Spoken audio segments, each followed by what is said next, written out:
Hello everyone, welcome back to online study.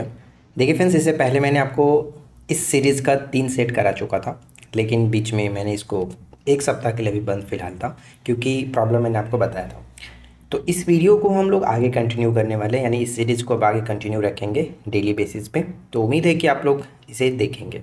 और अब आपके एग्ज़ाम्स बिल्कुल सर पे है, तो आप लोगों को देर नहीं करना है, अच्छे तरीके से प्रिपरेशन करना है। जो भी वीडियोस आएंगे उनको अच्छे से फॉलो करना है, राइट। तो चलिए फिर ज़्यादा समय ना लेते हुए इस वीडियो को शुरू करते हैं। और ये हमारा सेट नंबर 4 है, इसमें बहुत अच्छे अच्छे क्वेश्चंस मैंने इंक्लूड किए हुए हैं। तो लास्ट तक वीडियो को देखिए और अच्छे से सभी क्वेश्चंस को समझिए। तो शुरू करते हैं।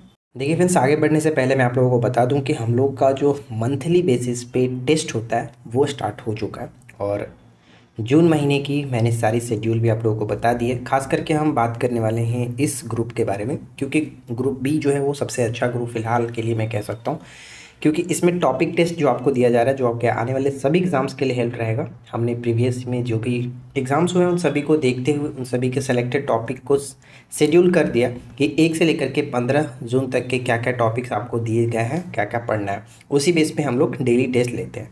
तो इसमें आपको टॉपिक टेस्ट में 50 MCQ डेली दिया जाता है उस टॉपिक से रिलेटेड, जो कि 9:30 बजे टेस्ट होता है। गूगल फॉर्म के थ्रू ऑनलाइन टेस्ट होता है, तो आप लोग इसको ज्वाइन कर सकते हैं। जस्ट 51 रुपीज़ प्राइस है इसका।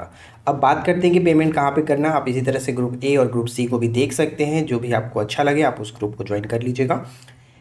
सबसे आसान तरीका है पेमेंट करने का कि आप इस नंबर पे गूगल पे, फ़ोन पे, जिस तरह से भी पेमेंट करना चाहते हैं 93 42 85 15 38 पर पेमेंट करके स्क्रीनशॉट भी आपको इसी नंबर पे व्हाट्सएप कर देना है।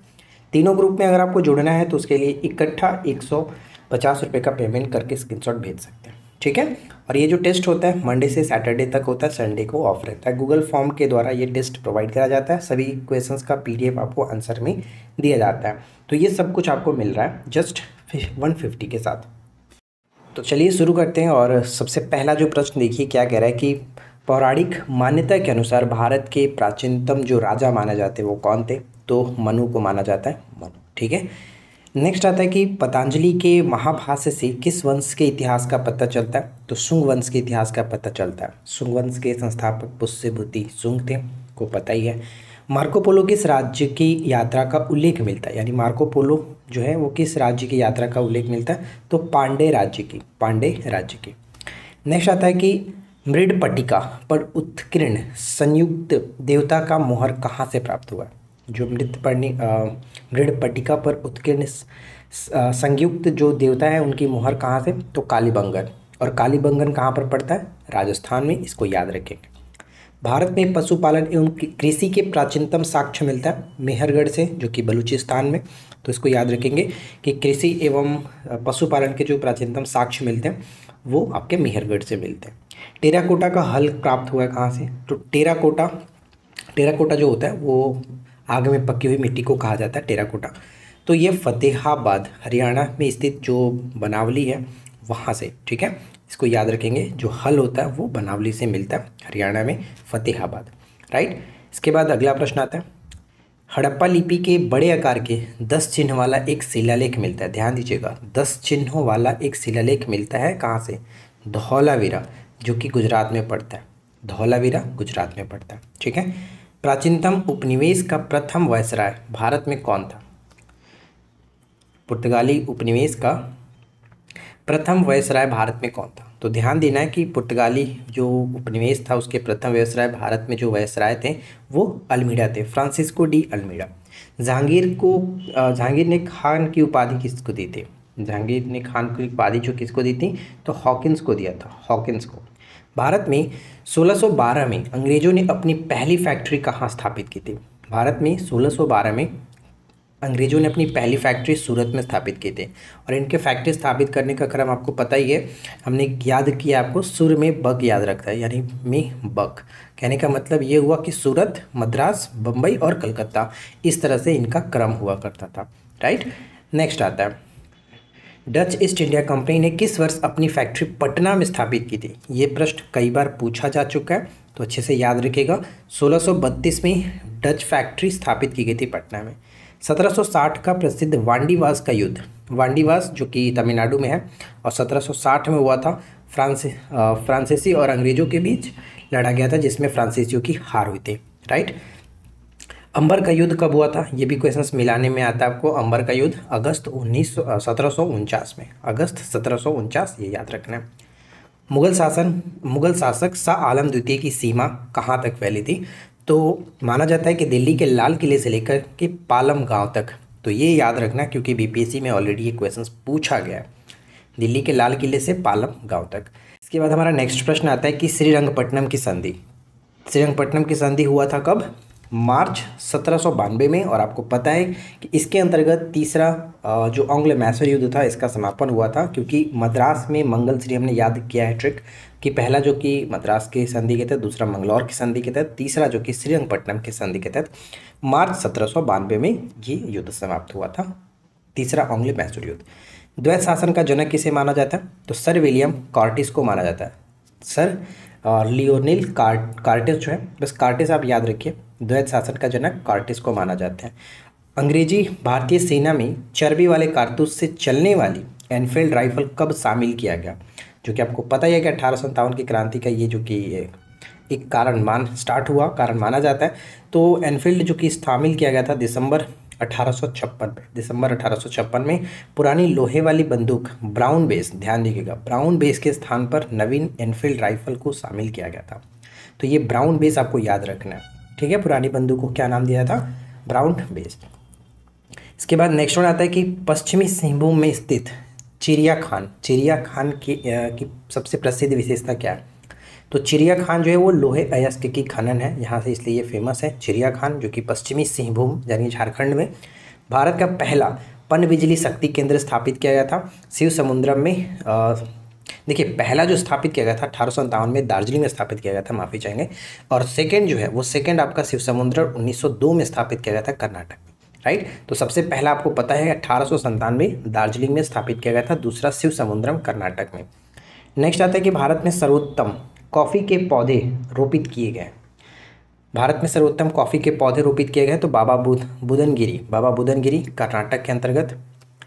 किस वेद में यज्ञ के समय पालन किए जाने वाले नियमों के विभिन्न विवरण मिलते हैं, तो यज्ञ की जब बात की जा रही है तो यजुर्वेद ही रखेंगे, यजुर्वेद, ठीक है। मंत्रों की पुस्तक किसे कहते हैं, सामवेद को मंत्रों की पुस्तक, और भारतीय संगीत का जनक भी सामवेद को माना जाता है। कर्मकांडों की विवरण हमें देखने को मिलता है अथर्ववेद में, जो कि सबसे अंतिम वेद है। जादू टोना का उल्लेख भी इसी वेद में यानी अथर्ववेद में देखने को मिलता है।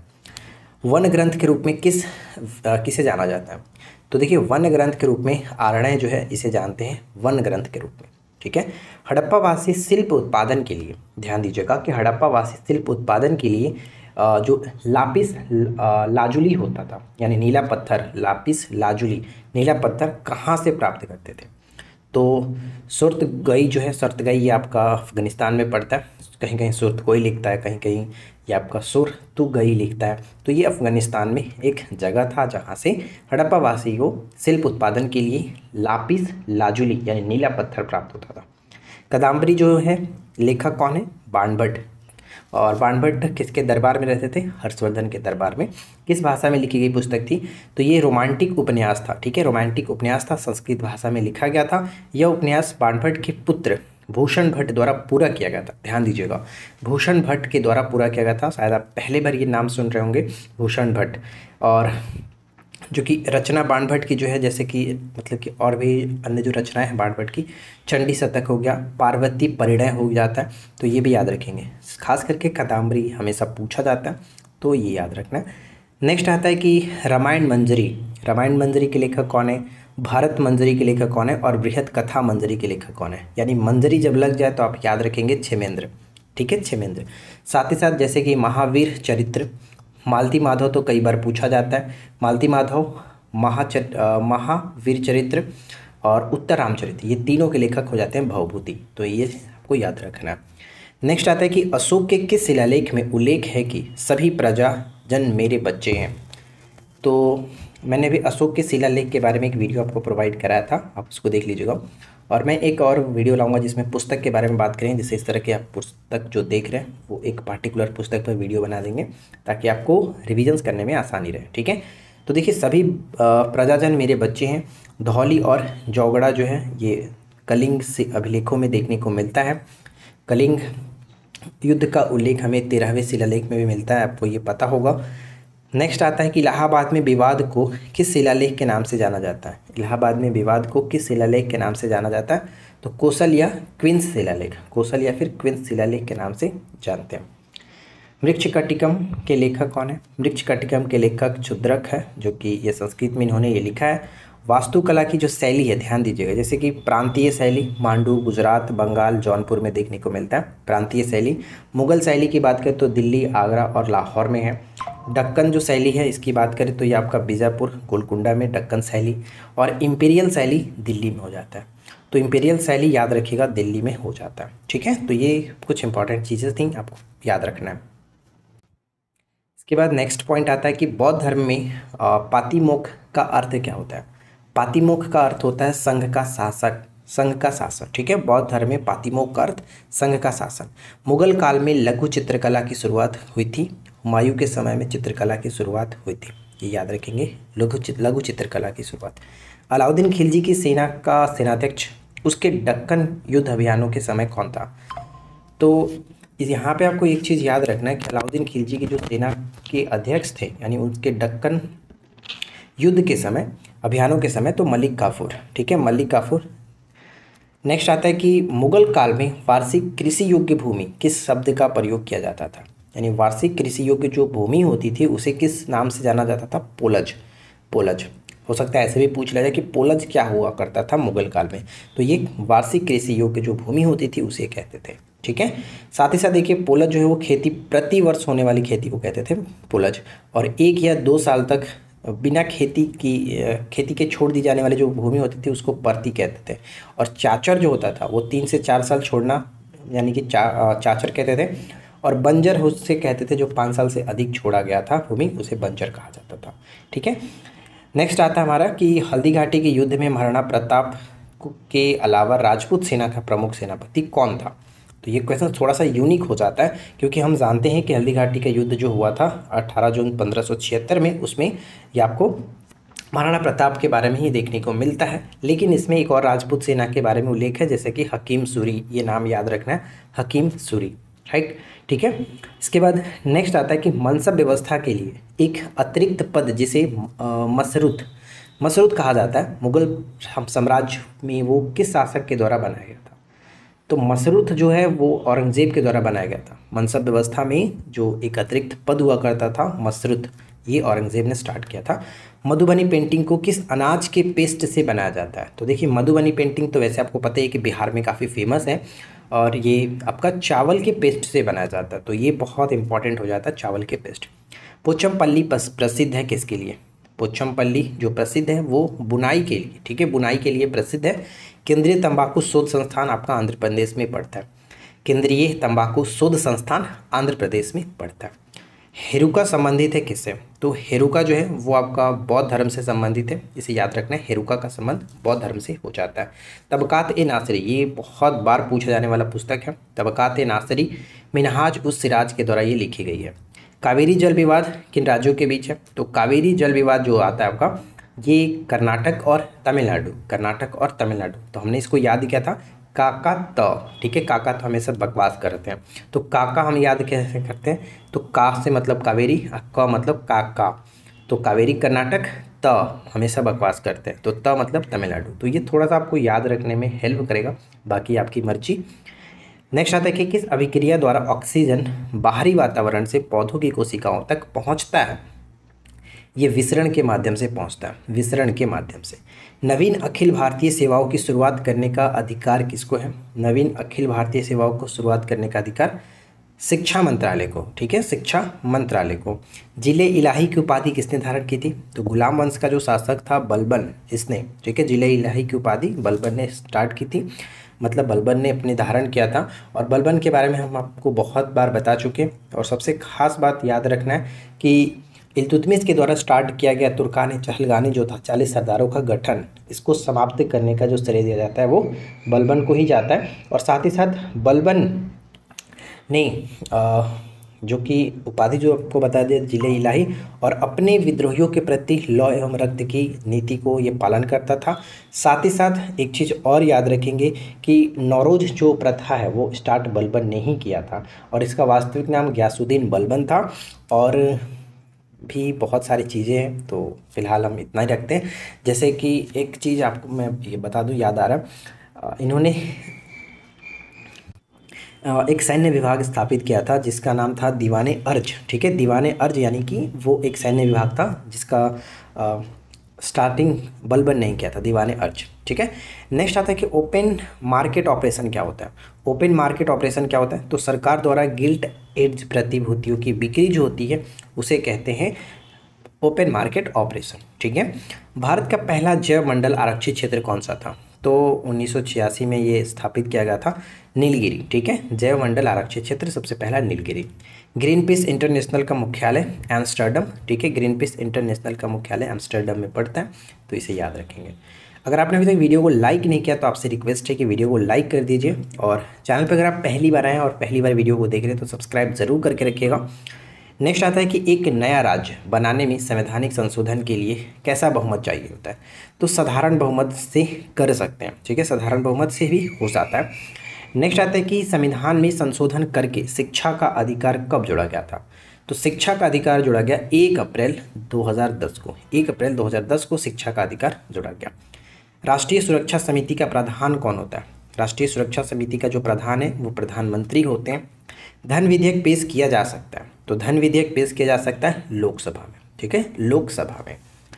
नेक्स्ट आता है कि लोक लेखा समिति अपनी रिपोर्ट प्रस्तुत करती है, किसको, तो लोकसभा के स्पीकर को लोक लेखा समिति अपनी रिपोर्ट प्रस्तुत करती है। राज्य सरकार का कार्यकारी अध्यक्ष या संवैधानिक प्रमुख कौन होता है, राज्य सरकार का कार्यकारी अध्यक्ष या प्रमुख, संवैधानिक प्रमुख राज्यपाल होता है। ठीक है, राज्यपाल। भारत में चलित न्यायालय यानी मोबाइल कोर्ट मानसपुत्र है, तो भारत में चलित न्यायालय यानी मोबाइल कोर्ट जो है ये आपका डॉक्टर APJ अब्दुल कलाम के द्वारा स्टार्ट किया गया था। नेक्स्ट आता है कि प्रजातांत्रिक विकेंद्रीकरण की सिफारिश प्रस्तुत की थी किसने, तो प्रजातांत्रिक विकेंद्रीकरण की सिफारिश बलवंत राय मेहता ने स्टार्ट किया था, जिन्हें हम लोग जानते हैं त्रिस्तरीय पंचायती राज की सिफारिश इन्होंने प्रस्तुत किया था 1957 में, तो नवंबर 1957 ये याद रखेंगे। और अशोक मेहता समिति को हम जानते हैं द्विस्तरीय पंचायती राज्य के बारे में सुझाव इन्होंने दिया था अगस्त 1977 एक्चुअली आता है, तो अगस्त तो यहाँ पे 1978 याद रख सकते हैं, 1978 ही था, हाँ 1978 नहीं 77 मुझे याद है, 77 आता है, तो ये थोड़ा सा मिस्टेक है, तो इन्होंने सुझाव जो कि 77 में दिया था। नेक्स्ट आता है कि अम्नेस्टी इंटरनेशनल एक संगठन है जो जुड़ा हुआ है, अम्नेस्टी इंटरनेशनल एक संगठन है जो जुड़ा हुआ है मानव अधिकारों के संरक्षण से, मानव अधिकारों के संरक्षण से, जिसकी स्थापना 1961 में की गई थी। एम्नेस्टी इंटरनेशनल का मुख्यालय जो कि आपका लंदन में पड़ता है। नेक्स्ट आता है कि भूमि सुधार किस सूची के अंतर्गत आता है, तो हमारे संविधान के 7वें अनुसूची में 3 सूचियों के बारे में उल्लेख मिलता है, संघ, राज्य और समवर्ती, तो उसमें आपका ये राज्य सूची के अंतर्गत भूमि सुधार राज्य सूची के अंतर्गत। मैंने आपको एक वीडियो प्रोवाइड कराया है जो कि काफ़ी डिटेल में और ट्रिक के माध्यम से याद कराया कि कौन सा विषय किस सूची के अंतर्गत आता है। अगर आपने नहीं देखा तो फिर आपकी ये गलती है, जा करके देख लीजिएगा। नेक्स्ट आता है कि संवैधानिक उपचारों में से किसे पोस्टमार्टम, ठीक है, पोस्टमार्टम भी कहा जाता है, पोस्टमार्टम भी कहा जाता है, तो पोस्टमार्टम कहा जाता है अधिकार जो परीक्षा है इसे हम लोग ये कहते हैं। ठीक है, नेक्स्ट आता है कि संघीय मंत्रिपरिषद के मंत्री उत्तरदायी होते हैं, संघीय मंत्रिपरिषद के मंत्री उत्तरदायी होते हैं केवल लोकसभा के प्रति, केवल लोकसभा के प्रति, और ऐसा जो बात कहा जाता है 75 के 3 में, अनुच्छेद 75 के 3 में कहा जाता है। भारत की राष्ट्रीय आय का मुख्य स्रोत क्या है, भारत के राष्ट्रीय आय का मुख्य स्रोत कृषि है। भारत में जो सर्वाधिक GDP आता है, आपको पता होगा GDP जो आता है वो सेवा क्षेत्र से आता है, यानी थर्ड सेक्टर से आता है, लेकिन ज़्यादातर जो लोग कार्यरत हैं वो आपका किस में कार्यरत है, तो कृषि क्षेत्र में सर्वाधिक लोग कार्यरत हैं, मुख्य आय स्रोत भी कृषि हो जाता है। वर्तमान में राष्ट्रीय आय का आधार वर्ष क्या मानते हैं, तो आधार वर्ष आपका 11-12 है। ठीक है, आधार वर्ष 11-12 है। आर्थिक विकास का सबसे अच्छा सूचकांक क्या है, आर्थिक विकास का सबसे अच्छा सूचकांक प्रतिवर्ष प्रति व्यक्ति वास्तविक आय में वृद्धि, इसे माना जाता है आर्थिक विकास का सबसे अच्छा सूचकांक। ठीक है, हिंदू वृद्धि दर संबंधित है किससे, तो GDP से संबंधित है। हिंदू वृद्धि दर जीडीपी से संबंधित है। नेक्स्ट आता है कि ट्रिम्स, TRIMS, इसका फुल फॉर्म क्या होता है? तो TRIMS trade related investment measures, ये पूछा गया बीपीएससी में ऑलरेडी, तो आपको पता होगा, प्रीवियस पेपर आपने देखा होगा तो पूछा गया है, तो इसको याद रखिएगा। ट्रिम्स यानी कि ट्रेड रिलेटेड इन्वेस्टमेंट मेजर्स होता है। सरकारी व्यय को नियंत्रित करने का प्राधिकारी कौन है? तो सरकारी व्यय को नियंत्रित करने का जो प्राधिकारी है वो आपका वित्त मंत्रालय हो जाता है, वित्त मंत्रालय। ठीक है, तो देखिए फ्रेंड्स, इस वीडियो में हमने 100 से ज़्यादा क्वेश्चंस डिस्कस किया और उम्मीद है कि आप लोगों को ये वीडियो अच्छा लगा होगा। वीडियो पसंद आया हो, क्वेश्चंस अच्छे लगे हो तो प्लीज़ वीडियो को ज़्यादा से ज़्यादा लाइक करिए, फ्रेंड के साथ शेयर करिए। चैनल पे पहली बार आए हैं तो सब्सक्राइब करके नोटिफिकेशन बेल आइकन को ऑल पे सेट कर लीजिए। और आपके माइंड में कोई टॉपिक चलता है कि कोई टॉपिक पर आप पार्टिकुलर वीडियो चाहते हैं तो नीचे कमेंट करके ज़रूर बताइए कि इस टॉपिक पर वीडियो लाइए, हम पूरी कोशिश करेंगे उस टॉपिक पर वीडियो लाने की। ठीक है, तो आज की इस वीडियो में इतना ही, मिलते हैं नेक्स्ट क्लास में। Thanks for watching, keep learning, have a good day.